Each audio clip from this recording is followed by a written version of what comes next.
what happened? I went into my room and I started watching astrology content. And,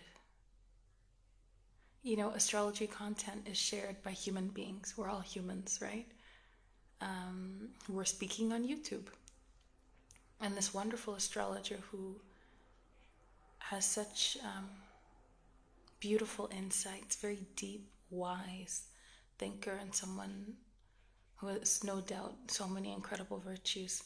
As he was speaking, I found myself, I was like judging him, and this sort of, it doesn't sound nice, but like this smarmy attitude internally was kind of showing itself. And I, yeah, and I didn't like it. I didn't like it. Um, but it was just like a little sense of not liking it. You know when, and it felt like that sense of not liking it had been, was accumulating. You know when you're in a mood and then eventually at a point you get to a point where you're like, ugh, I don't want to be in this mood anymore. Like, stop. You're unhappy with it. You say no more to that. That sense came for me where I said, why am I so judgy? Like, I've worked so hard to relax and let go of that. And here I was judging this astrologer. I was judging him for being judgmental. Um, and so that thought, that series of thoughts, showed its face to say, enough, no more. And I just started having all these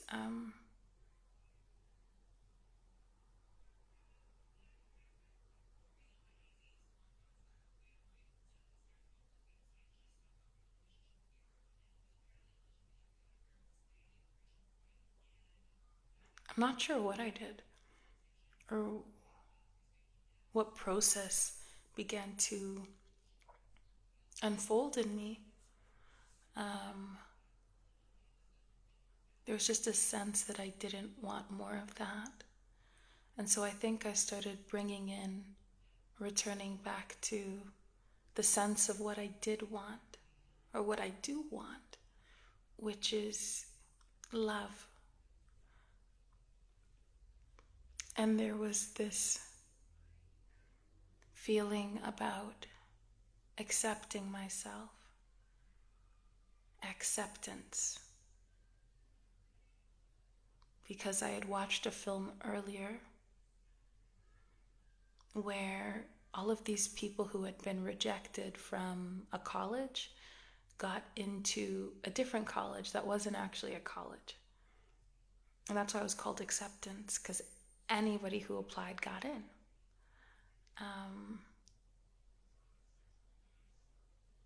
And I just thought, is that okay? When I was watching it earlier on in the day, but I was still in that space of feeling blocked. So this came to mind. And yeah, I said I don't have to, but it's beautiful and good to love and accept. I have to accept everyone as they are, wherever they are, however they are, because we're humans. And so our beautiful face, it shows, and then another face shows.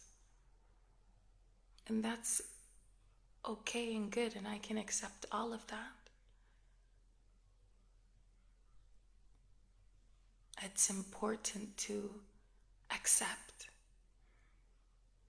I have to accept all of him, because even a relationship of the 11th house, so a relationship of, I'm a viewer watching this person on video who I've never met in real life. This person doesn't know that I exist, other than the fact that they recognize however many people watch their videos.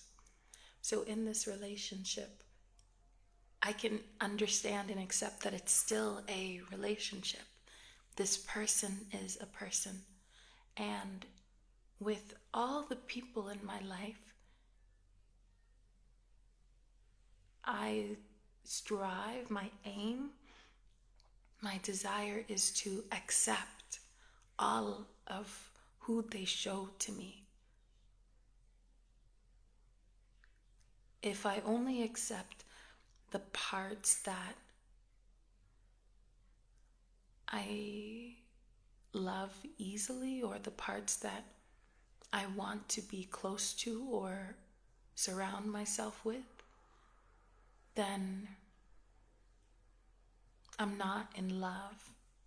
I'm in judgment, fragmentation, isolation.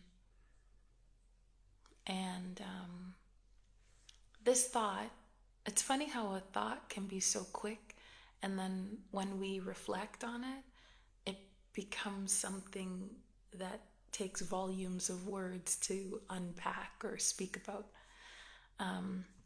But this thought helped me remind me that, and so as soon as I felt like, oh, I accept you, I want to accept all of you.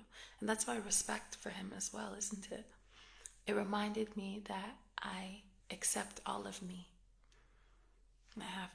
I want to accept all of me. I accept all of me. The word olive. I wonder what the symbolism of olive is. Olive. I love that color, olives. I accept all of me. I accept all of me. I accept all of me.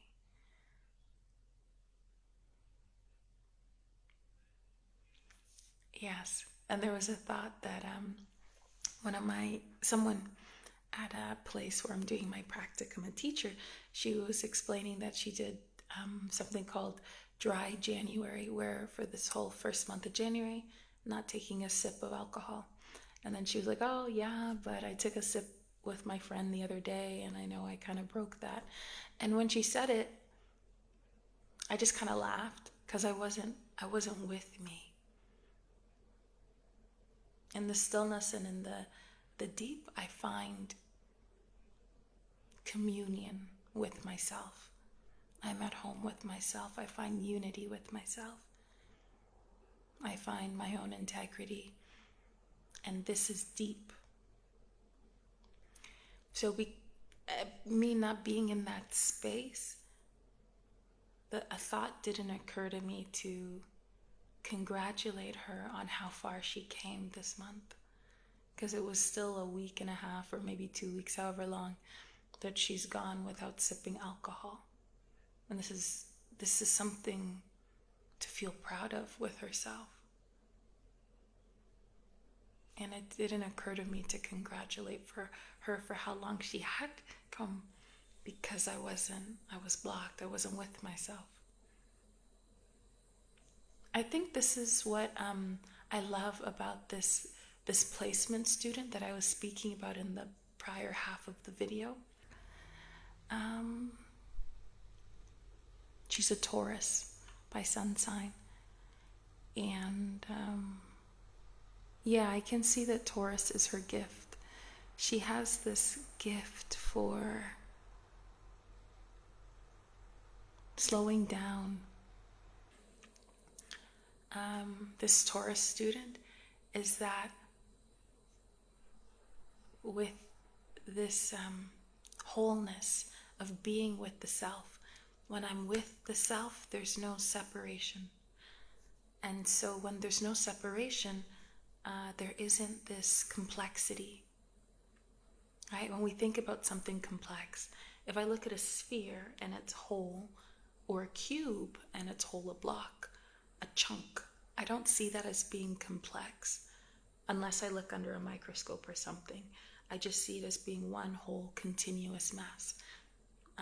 But when there's some sort of separation, or I guess aberration, like a line or a ridge, all of a sudden it becomes more complex.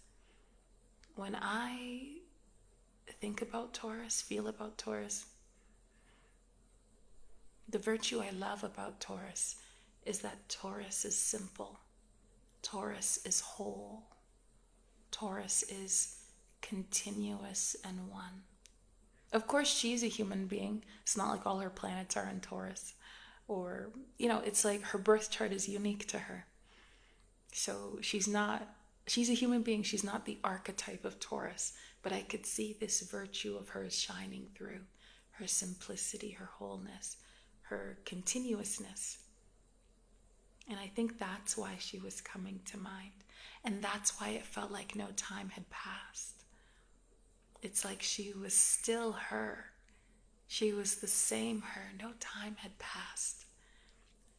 Everything was the same. Everything is eternal. Of course, not everything's the same. We're living in a physical world with entropy and things are degrading and changing all the time. But our virtues are eternal.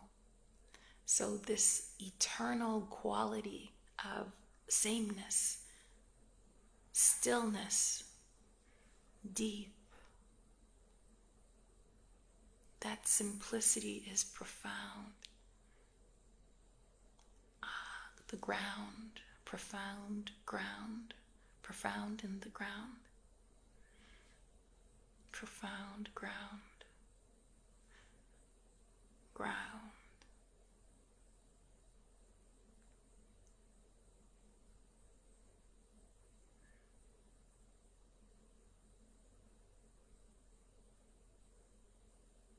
The ground.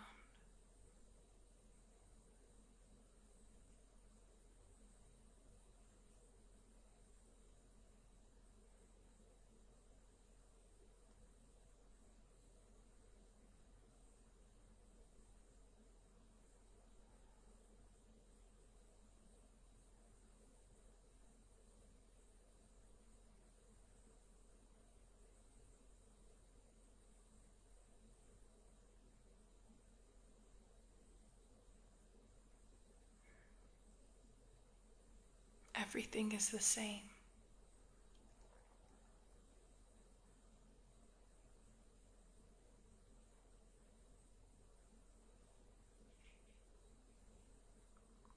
Everyone is the same. My birthright is the same.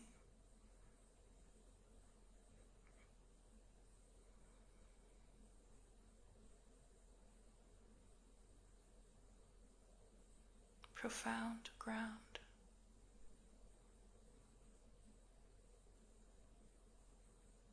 I accept myself with love. I accept everyone with love.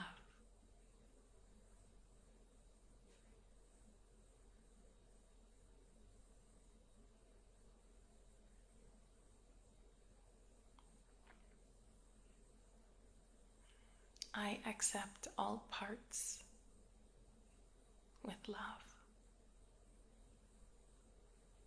All parts of me with love. All of me with love. Whole, grounded in love.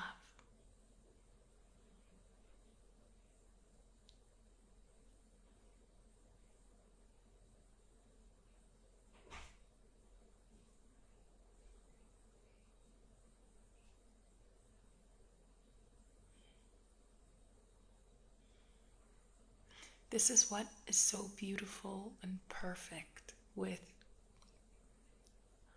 Taurus and Scorpio, with all the different axes of the zodiac. In seeming opposites, we find the same enduring truth, connecting both, capturing both.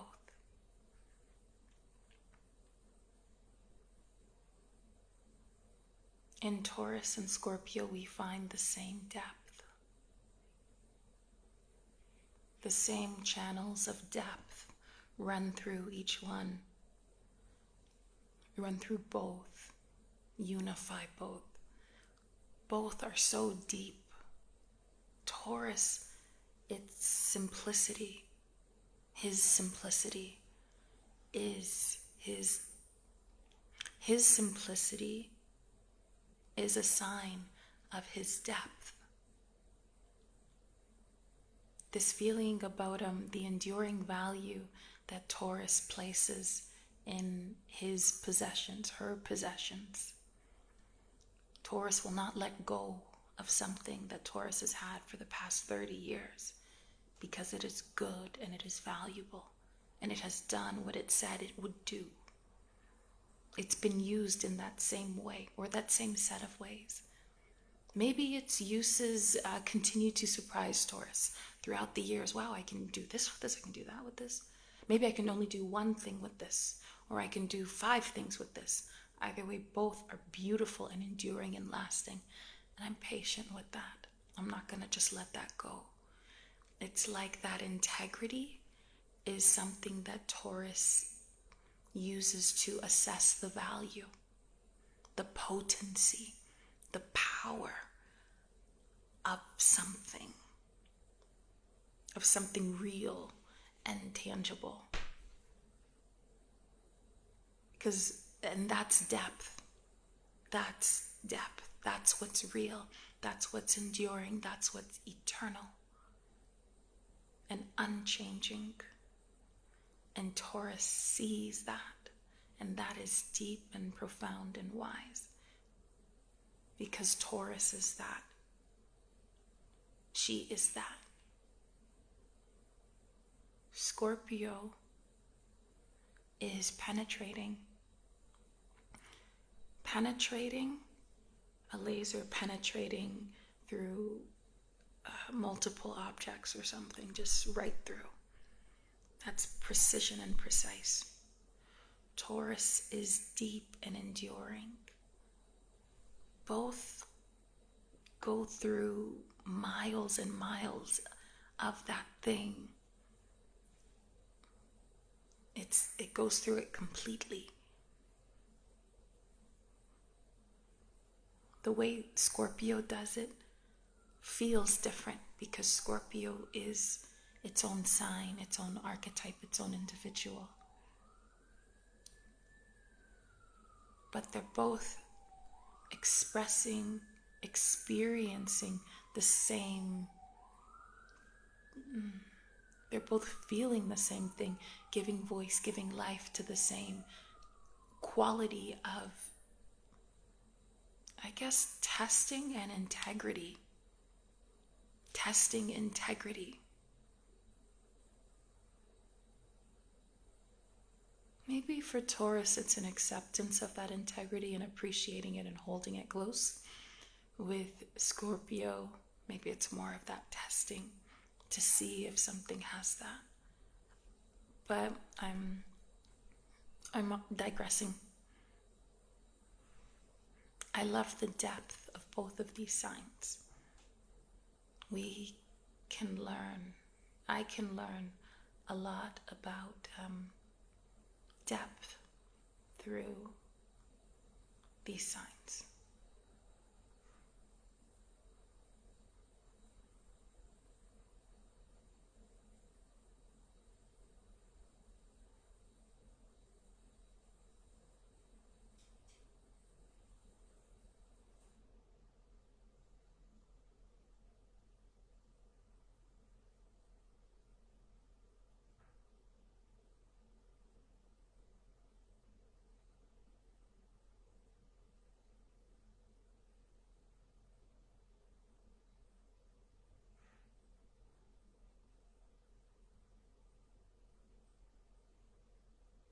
Love. Love is enduring.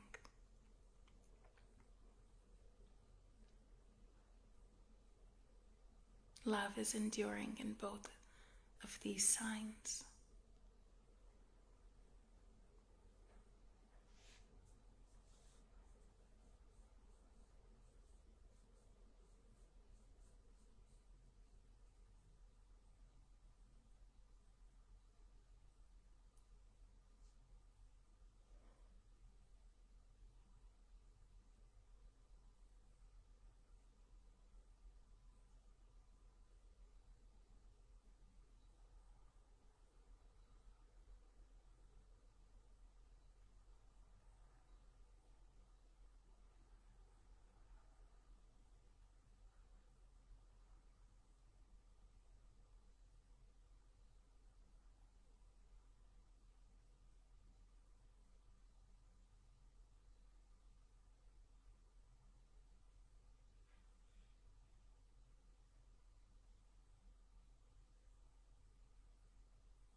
Peace is enduring in both these signs.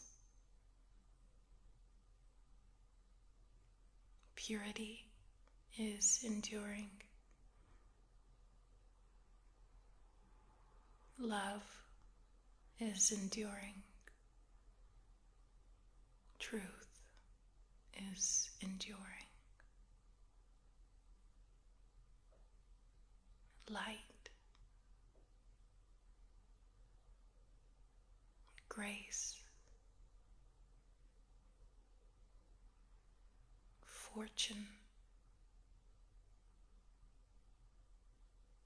fortitude, presence, patient, sweet, honest, courage,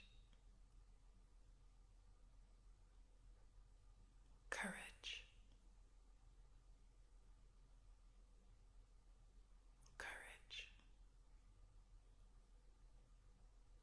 will raise me up to truth, truth, bliss, harmony, protection, protector, God. He is peace and love and might and virtue.